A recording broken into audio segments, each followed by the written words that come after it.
გამარჯობა, მოგესალმებით თბილისითუს ეთერში. ახლა კი მოკლედ გაგაცნობთ საქართველოში და მსოფლიოში მიმდინარე მთავარ მოვლენებს. უყურეთ ჩვენს მოკლე საინფორმაციო დაიჯესტს. მე კი ამ ეტაპზე დაგემშვიდობებით. დარჩით თბილისითუსთან. მოგესალმებით. ამჯერად შევეცდებით ახალი ამბების ზოგადი ხმაურიდან ამოკრიბოთ ისტორიები, რომლებიც ერთმანეთთან აკავშირებს გლობალურ ინტრიგებს, პირად ტრაგედიებსა და რაც მთავარია ადამიანური სულის გასაოცარ სიმტკიცეს. ერთი შეხედვით, რა კავშირი უნდა იყოს საბჭოთა გმირს, შერცხვენილ მილიარდერსა და რუს მოდელს შორის, ხომ?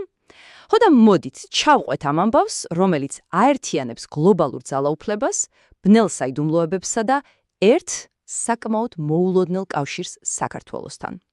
ჩვენი პირველი ამბავი ჯეფრი ეპშტეინის საქმეზე სულ ახლახან გასაჯაროებული დოკუმენტებით იწყება. უბრალოდ შეხედეთ, რა დრამატულად ვითარდება მოვლენები. 2017-დან 2019 წლამდე, როგორც ვხედავთ, ყველაფერი თითქოს სტაბილურადაა. ელენა ქანთარია და ეპშტეინი აქტიურ კავშირს ინარჩუნებენ. 2019 წლის მარტში ეპშტეინის ფულით საქართველოს მოქალაქეობის მისაღებად ჩამოდის. მაგრამ სულ რამდენიმე თვეში ივლისში ეპშტეინს იჭერენ, აგვისტოში კი ის უკვე გარდაცვლილია.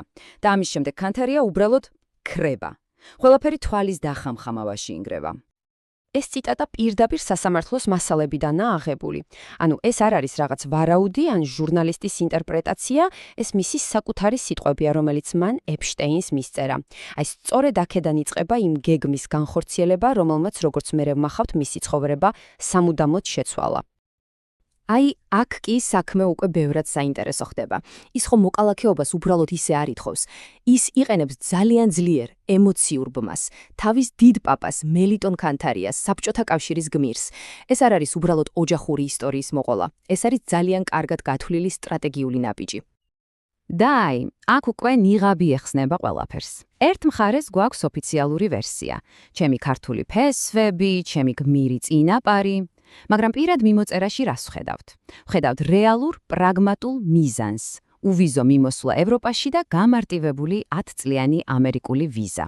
ანუ პატრიოტიზმი აქ უბრალოდ ფასადია, რომლის უკანაც პრაქტიკული გათვლა იმალება.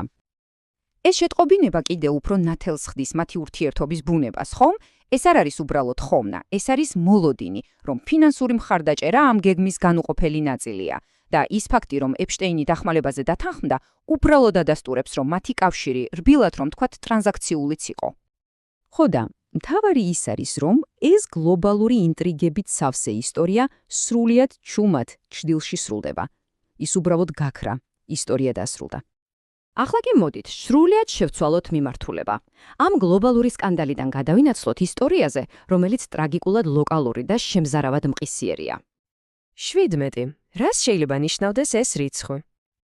ეს რიცხვი 17 არის იმ ჭრილობების რაოდენობა, რომელიც 25 წლის მარიამ გახოკიძეს მიაყენეს. მაგრამ ეს არ არის უბრალოდ ცივი სტატისტიკა. ეს არის ფემიციდის ისტორია, რომლის მოახლოვებაც როგორც გამოძიება გვიჩვენებს, საზოგადოებამდან შესაძლოა სისტემამაც კი წინასწარ იცოდა. აი ეს პუნქტები, რასაც ახლა ვხედავთ, სისტემის სრული კრახის სურათს გვიხატავს. იყო პოლიციაში შეტანილი განცხადებები, რომლებსაც რეაგირება არ მოჰყოლია. იყო შემაკავებელი ორდერები, რომლებმაც არ იმუშავა. იყო ძალადობის ისტორია, რომელსაც არავინ მიექცია ყურადღება. თითოეული ეს წერტილი არის გაწყვეტილი რგოლი იმ ჯაჭვში, რომელსაც მარიამის დაცვა ევალებოდა. დანაშაულის ამ მძიმე თემებიდან გადავიდეთ ისეთ სამოქალაქო და ეკონომიკურ საკითხებზე, რომლებიც ფაქტობრივად ჩვენს ყოველდღიურობას განსაზღვრავს. აქ ვხედავთ კლასიკურ ეკონომიკურ ჭიდილს. ერთ მხარეს არის მთავრობა, რომელიც პრემიერის სახით ითხოვს ფასების დაწევას მოსახლეობისთვის, მეორე მხარეს კი არიან მწარმოებლები, რომლებიც ბუნებრივია თავიანთ მოგებაზე ზრუნავენ. 5%-იანი ფასდაკლება ერთგვარი კომპრომისია, მაგრამ მწარმოებლების კომენტარი პოლიტიკის ცვლილების იმედზე გვეუბნება, რომ ეს ბალანსი ძალიან მყიფეა. სწორედ ეს პრინციპი, უნივერსიტეტის ავტონომია, აღმოჩნდა კიდევ ერთი დიდი ეროვნული დებატების ცენტრში. ტექნიკური უნივერსიტეტის პოზიცია რამდენიმე მთავარ არგუმენტს ეყრდნობა. ისინი პირდაპირ ამბობენ, რომ შერწყმა მათი თანხმობის გარეშე მათივე ავტონომიის დარღვევაა, რაც კონსტიტუციითაა გარანტირებული. ითხოვენ პროცესის შეჩერებას და დიალოგის დაწყებას. ეს არ არის უბრალოდ წინააღმდეგობა, ეს არის ბრძოლა საკუთარი იდენტობისა და 104 წლიანი ისტორიის დასაცავად. ახლა კი გადავიდეთ ჩვენს ბოლო ნაწილზე და ვნახოთ, როგორ იბადება გამძლეობისა და იმედის წარმოუდგენელი ისტორიები ცხოვრების ყველაზე დიდი გამოწვევების ფონზე. ფაქტობრივად გარდაცვლილი ვიყავი. წარმოგიდგენიათ ამ სიტყვების თქმა. ეს სიტყვები ეკუთვნის მუსიკოს ლაშა აბზიანიძეს, რომელიც თავის გადარჩენას იხსენებს. ეს არის ამბავი სასწაულზე, რომელიც მედიცინის საზღვრებს ცდება.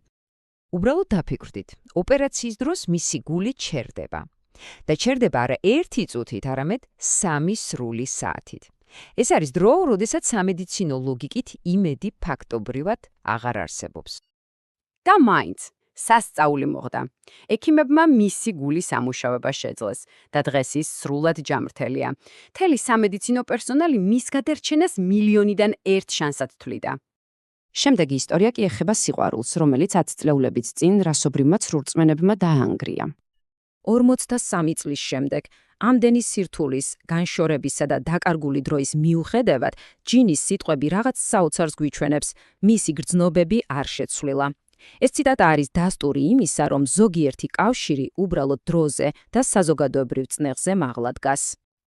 მათი ისტორია, როგორც აქ ვხედავთ, 4 ეტაპად იშლება.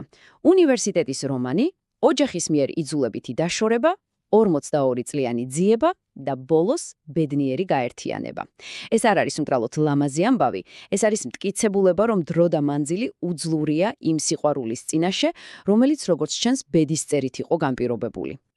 გლობალური სკანდალებიდან პირად ტრიუმფებამდე, ისტორიები, რომელსაც ჩვენ ვყვებით და ვისმენთ, ჩვენს სამყაროს აყალიბებს. საკითხავი კი ის არის, ამ უამრავი ისტორიიდან რომელი მათგანის დამახსოვრებას ვირჩევთ ჩვენ თვითონ.